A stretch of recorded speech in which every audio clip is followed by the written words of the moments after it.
next question will be Lisa Johnson. Please go ahead. Hi, thanks for taking my question. This is about an announcement we heard from Alberta's Justice Minister Tyler Shandro this morning. Minister Shandro announced that the province is planning to take over the responsibility of prosecuting under the Firearms Act through its Crown prosecutors. I'm wondering what your reaction is to that announcement. Well, we've seen the announcement. It's, as you've said, it's just happened, and I've just gotten a letter, an uncharacteristically short letter, from my counterpart, and I suppose we're trying to understand it. Criminal code firearms offenses are already prosecuted by provincial prosecutors for the most part across Canada, and so. We're not sure if he means that. Under the Firearms Act, that's something that falls under federal jurisdiction to delegate, and we've delegated that power as a federal government to the Federal Prosecution Service. So more needs to be known about how they plan to proceed. But we're studying it, and we'll hope to get that other information. Follow up. Thanks for that. Yeah, and in the other kind of second piece to that announcement as well was that the minister has released new protocols for Alberta Crown prosecutors, advising them that it will generally not be in the public interest to proceed with the prosecution of a charge of a possession of a banned firearm if the accused bought the firearm legally before May 1st, if the firearm was reclassified as prohibited as of May 1st, 2020, and if the accused has not been charged with anything else related to their possession of the firearm. So I'm wondering what effect do you see that having and what your reaction is to that? Well, the criminal code falls under federal jurisdiction.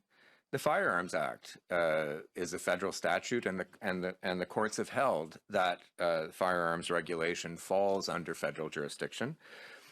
I would expect, as is the case with all other criminal code provisions and federal criminal statutes, that police officers will enforce the law, and prosecutors, and it is mainly, as I've said, provincial prosecutors across Canada, member of the provincial crowns, who prosecute those offenses. It would be extraordinary if they made a unilateral decision not to enforce the law. That would not only offend the Constitution, but would also offend the rule of law. And the last question we'll take in the room.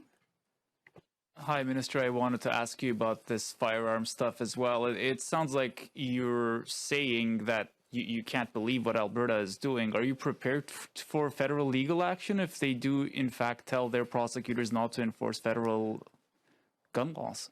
For now, I'm saying I'm not quite understanding what Alberta is proposing to do. So I'm going to wait and see what kind of further information they might provide. Do you think it's political grandstanding then by the Alberta Justice Minister? Well, I'm not certain. To be perfectly honest with you, as I said, the constitutional division of powers is quite clear. Certain things fall under federal jurisdiction, other things fall under provincial jurisdiction, other things fall under shared jurisdiction. And traditionally, it has been the courts who have determined in Canada when either the federal government or provincial government has crossed the line on jurisdiction, and it's common for one jurisdiction to challenge legislation from the other, saying they've gone too far. It is somewhat unique for a jurisdiction to redelegate something that, if this were the case, that might offend the Constitution. So I'm going to say that in principle, the federal government tries to stick to its lanes, whether it's on this or any other matter. We do make an effort to stay within federal jurisdiction. We've had some success with that jurisdiction being upheld in the courts, and we expect the provinces to do the same. Thank you. Thank you very much. Merci tout le monde.